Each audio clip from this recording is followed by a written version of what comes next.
Right, everyone, part B of this procedure has to do with another galvanic cell which uses lead metal in lead nitrate solution instead of zinc sulfate portion. So I've adjusted my writing here, where now I'm expecting metallic lead from the strip to react with copper sulfate solution, producing lead sulfate and copper metal. So same exact logic applies, exact same thing. Lead is going to be expected to lose electrons. Lead, by the way, is more active metal than copper. That's how I know that lead is going to react with copper sulfate, not vice versa. And copper ions are still accepting electrons, producing copper metal. So how is my galvanic cell going to be different that we're going to look at in a minute? Well, one part remains exactly the same. Copper sulfate, copper metallic copper strip attached to positive wire, a red wire, red pole of the meter. This is going to be our cathode, positive pole. And on the other hand, instead of zinc, we're going to have, it's actually zinc nitrate here. Zinc sulfate is not soluble in water, so we're using lead nitrate, but it's still lead +2 ion. So metallic lead, strip of metallic lead immersed in a solution of lead salt, lead nitrate. And this is going to be our anode, which is negative pole. This is where electrons are being lost or donated.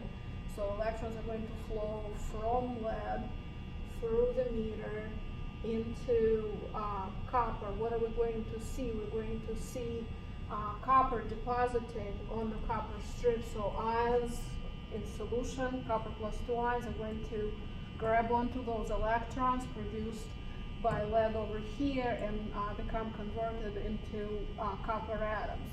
Here, on the other hand, lead metal is going to be dissolving. So if we allowed it to run long enough, the strip of lead would become thinner because lead atoms would be converted into lead ions, would go into the solution. So the strip is going to be losing lead atoms because they're going to be converted into lead ions.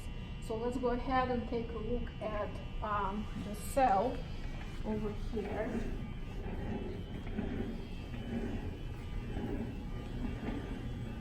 So first, again, is the setup. Still the same copper sulfate. You can tell it's light blue, so this is copper sulfate, about 0.1 molar. This here is lead nitrate.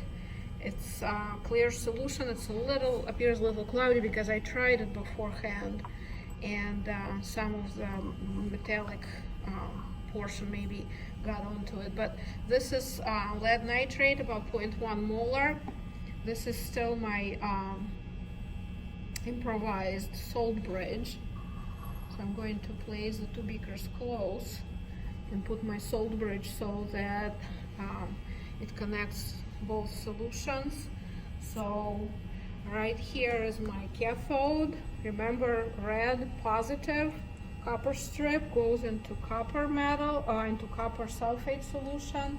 This here is my lead. Look at the lead strip. I don't know if you've ever seen metallic lead like this. It's much more soft and pliable than zinc is, and shiny. So I connected it to the black or negative portion of my meter. So that is my anode. And I'm going to place this into lead nitrate. And we can take a look at the meter here. It's kind of tangled. So this one is reading 0.45. So this cell appears to produce less voltage compared to the first cell we looked at. This is because in this case lead is less active metal than zinc, and lead has less tendency to give up electrons than zinc does. That's why we're seeing less of a voltage, but it is still a positive voltage. So again, lead black is negative, connected to negative pole, copper, red, positive, and we're reading positive voltage. It's now up to 0.49, so you can record 0.49 on your data sheet. Next, we're going to take a look at the third and final cell, which is lead zinc cell.